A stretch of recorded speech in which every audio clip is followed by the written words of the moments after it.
नमस्कार, आप देख रहे हैं जनसंदेश टाइम्स और मैं हूं आपके साथ आकिब मिराज खान। हम बात करेंगे लोकसभा चुनाव की। कहते हैं कि दिल्ली का रास्ता उत्तर प्रदेश होके गुजरता है और आज हम बात करेंगे भारतीय जनता पार्टी के अल्पसंख्यक मोर्चा के कार्यालय प्रभारी असरार अहमद जी मौजूद हैं। असरार साहब, स्वागत है बहुत आपका। शुक्रिया आपका। असरार साहब, हम बात करें अगर उत्तर प्रदेश की, तो उत्तर प्रदेश में भारतीय जनता पार्टी अल्पसंख्यकों को अपने पास लाने के लिए, अपने से जोड़ने के लिए कैसे प्रयास कर रही है? लगातार 2014 से और अब तक के नरेंद्र मोदी की सरकार जी गरीब कल्याण के तहत काम कर रही है। चाहे वो 2014 का चुनाव हो जी या 2017 का चुनाव हो जी या 2019 का चुनाव हो या 2022 का चुनाव हो। जी आपने देखा 2014 से और 22 तक के चुनाव में जी मुसलमानों की धीरे धीरे धीरे धीरे भागीदारी बढ़ी भारतीय जनता पार्टी में। उसकी सबसे बड़ी वजह यह रही कि प्रधानमंत्री जी ने जी जब एक संकल्प लिया और शपथ लिया और उसके साथ उन्होंने कहा कि 140 करोड़ की जनता जो है वो हमारी अपनी जनता है, हमारा अपना परिवार है। तो जाहिर सी बात है, उन्होंने एक एक चीज और कही थी कि मैं मुसलमानों के एक हाथ में कुरान और दूसरे हाथ में लैपटॉप देखना चाहते हैं। लगातार 10 वर्षों में जो काम हुए उसमें सबसे ज्यादा अगर फायदा मिला तो मुसलमानों को मिला, चाहे वो लाभ के तहत मिला हो या उनको एजुकेशन में मिला हो या उनको फ्री में छत देने का काम किया हो, फ्री में आवास देने का काम किया हो, फ्री में राशन देने का काम किया हो या फ्री में उनको आयुष्मान कार्ड देने का काम किया हो या उनके सेहत के इलाज के लिए जो कोष से जो पैसा जाता है उसको दिया हो या बाहर जो बच्चे पढ़ते हैं जो मुसलमानों के उनको मुद्रा योजना के तहत लोन देकर काम किया हो। मैं मानता हूं मोदी जी की सरकार हो या वो योगी जी की सरकार हो, मुसलमानों के हित में जो काम किए सबसे ज्यादा अगर लाभ मिला है तो मुसलमान अल्पसंख्यक वर्ग को मिला है। इसरार साहब, एक सवाल रहेगा। भारतीय जनता पार्टी एक अभियान चला रही है जिसका नाम है लाभार्थी संपर्क अभियान। तो इसके तहत जब आप लोग लाभार्थियों के पास पहुंचते हैं, खास तौर से मुसलमानों के पास, तो उनका क्या कहना होता है? जब आप गरीब तबके में जाएंगे, जो मुसलमान का पिछड़ा वर्ग आता है, जी जो पिछड़े मुसलमान हैं जी जिसे पसमानदा मुसलमान कहा जाता है, जी उनको रोटी कपड़ा मकान देने का काम सरकार ने किया है, मोदी सरकार ने। जी जब हम संपर्क के तहत उन तक जाते हैं, जब उनसे संपर्क करते हैं, जी तो वो लोग खुश होकर ये कहते हैं कि ये जो छत आप देख रहे हैं मोदी जी ने दिया है, ये जो बैतुल खला देख रहे हैं इसे मोदी जी ने दिया है, हमारे जो बच्चों पे जो कपड़े आप देख रहे हैं ये मोदी जी की वजह से हैं।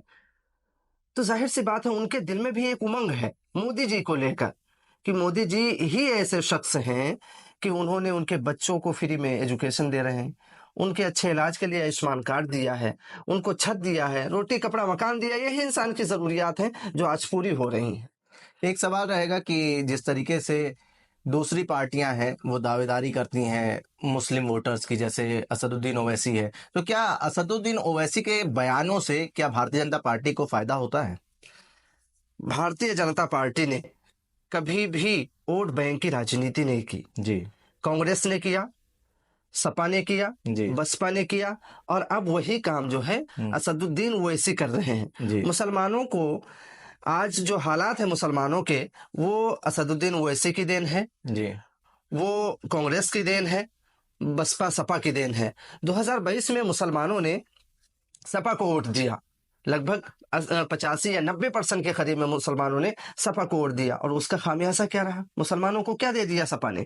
70 सालों से जो पार्टी मुसलमान को अपना कहती रही, जो अपना रहनुमा मानती रही, उसको क्या दे दिया? और आज हालात ये हो गए कि पीडीए बनाना पड़ रहा है उनको। अरे पीडीए तो अपने घर के लिए बनाकर रख लिया है इन लोगों ने। अखिलेश यादव जी ने पीडीए अपने घर के लिए बनाया है, परिवार डेवलपमेंट अथॉरिटी बना ली है मुसलमानों को बेवकूफ बनाने के लिए। मुसलमान इनकी जब सरकार थी अखिलेश यादव की, तो 90.5% जो है लाभार्थी थे मुसलमान, और आज के दौर में आज जो है 30 से 35% जो है मुसलमान लाभार्थी हैं। कौन हमदर्द हुआ? मोदी जी हमदर्द हुए। आज यहाँ की जनता जान चुकी है, मुसलमान अल्पसंख्यक वर्ग जान चुका है कि मोदी जी हमारे रहनुमा है। अभी असदुद्दीन ओवैसी का एक बयान आया था, उन्होंने कहा है कि हमारी मस्जिदें जो हैं वो हमसे छीनी जा रही हैं। कैसे देखते हैं इस बयान को आप? देखिए, बात जब आस्था की आएगी हम्म तो सुप्रीम कोर्ट ने आदेश दिया था, हम्म तब तक के तो असदुद्दीन ओवैसी भी कह रहे थे, अदर लोग भी कह रहे थे हमारा समाज मंदिर मस्जिद पे लड़ नहीं रहा है, आज हमारा समाज तरक्की को देखना चाहता है, हमारा समाज जो है मुख्य धारा से जुड़ना चाहता है। वो उसके बच्चे को अच्छी शिक्षा मिल सके, उसका बच्चा भी डॉक्टर, इंजीनियर, आईएएस, पीसीएस बन सके। ये क्या ठेकेदार जो है हमारे, जो ठेका उठाकर बैठे हैं, इन्होंने तो कभी बढ़ने नहीं दिया, मुसलमानों को गड्ढे में ले जाके छोड़ दिया। आज हम जो है दलितों से ज्यादा बदतर है ये हालात हो। लेकिन जब से 2014 से मोदी सरकार आई तो मदरसों का मॉडर्नाइजेशन हुआ, मदरसे भी आज उच्च शिक्षा की तरफ बढ़ रहे हैं, वहां से भी डॉक्टर पैदा हो रहे हैं, वहां से भी इंजीनियर पैदा हो रहे हैं, आईएएस, पीसीएस, साइंसदान बन रहे हैं। इसके अलावा और क्या चाहिए?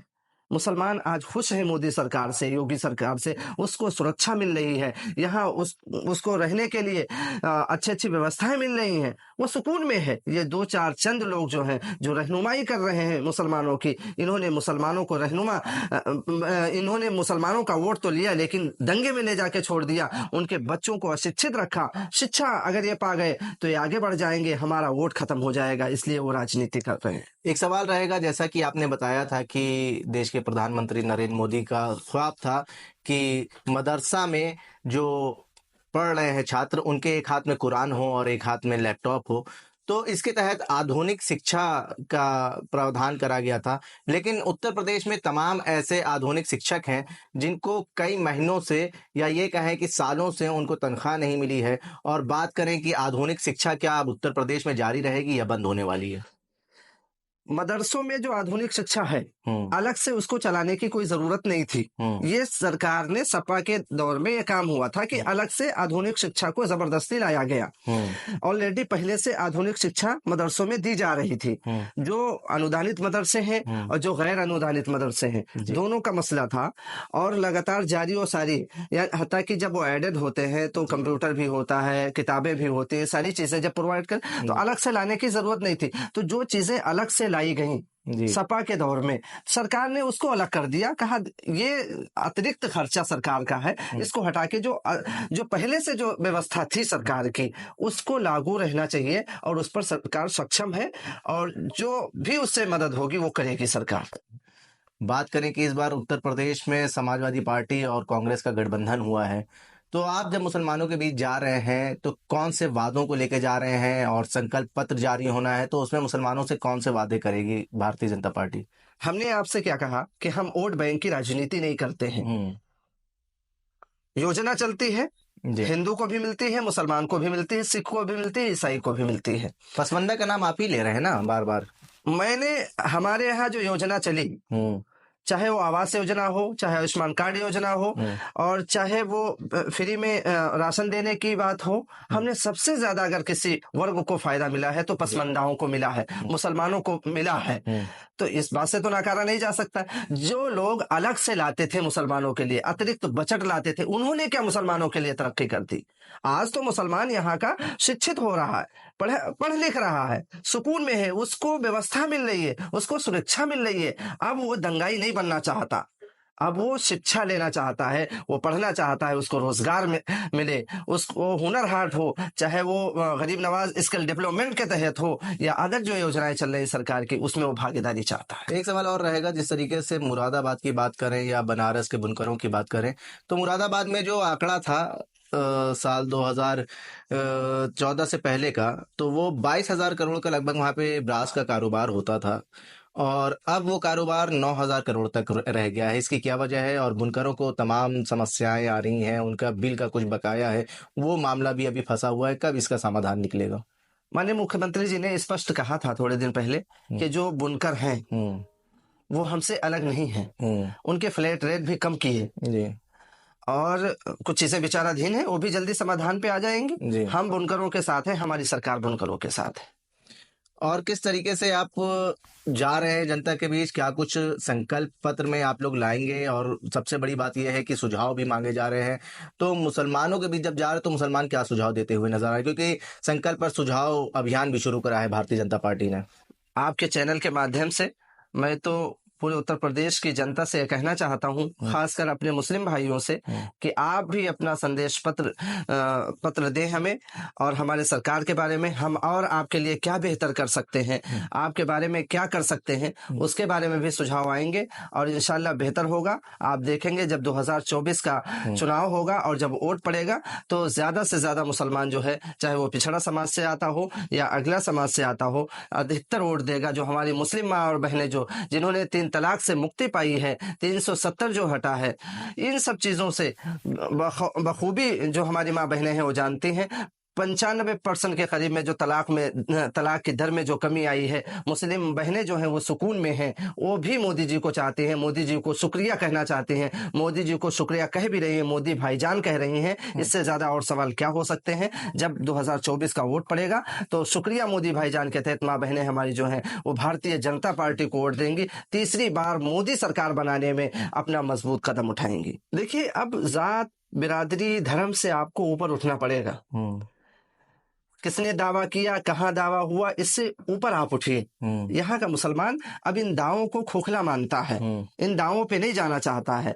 वो विकास की ओर जाना चाहता है, वो राष्ट्रवाद की ओर जाना चाहता है, वो मुख्य धारा से जुड़ना चाहता है, वो अपने अहलो आयाल को सुरक्षित रखना चाहता है, इसलिए वो आगे बढ़ रहा है।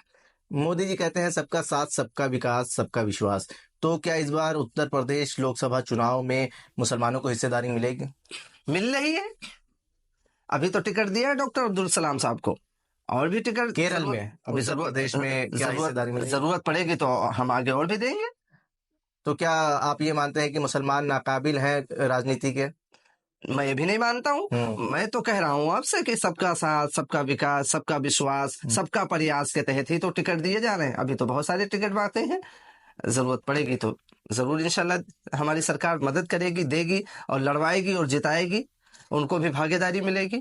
कैसे देखते हैं जो विपक्षी पार्टियां हैं आपकी उत्तर प्रदेश में, वो भी दावा कर रही हैं कि इस बार हम लोग मजबूती से लड़ेंगे और 80 में से 80 सीट लाने का काम करेंगे? अब ये दावा तो 2014 में भी किया गया जी, उसमें 5 सीटें आई इनकी जी। 2017 में किया गया, अखिलेश यादव कहते थे 400 पार 400 पार 400 पार जी। और 17 में कहाँ जाके 47 में सिमट गए। फिर जब 19 का आया तो फिर यही ठगबंधन आ गया सामने और कहा इस बार तो हमारी सरकार बन रही है। फिर कहाँ, किस हाशिए पे जाके 24 का चुनाव होगा, ये जो हाशिए पे है, ये हाशिया भी इनका खत्म होगा और ये जो ठगबंधन है ये टूट कर, बिखर कर और ये सिर्फ परिवारवाद तक सिमट जाएगा। इसके अलावा इनके पास कोई और चारा नहीं है, न इनके पास नीति है न नियत है। मोदी जी के पास दोनों चीजें हैं, नीति भी है, नियत भी है, सबका साथ भी है और सबका विकास भी है। बहुत बहुत शुक्रिया असरार साहब हमसे बात करने के लिए। और हमारे साथ भारतीय जनता पार्टी अल्पसंख्यक मोर्चा के प्रदेश कार्यालय प्रभारी असरार अहमद साहब मौजूद थे, जिन्होंने बेबाकी से हमारे सवालों का जवाब दिया। देश और दुनिया की तमाम खबरों के लिए देखते रहिए जनसंदेश टाइम्स।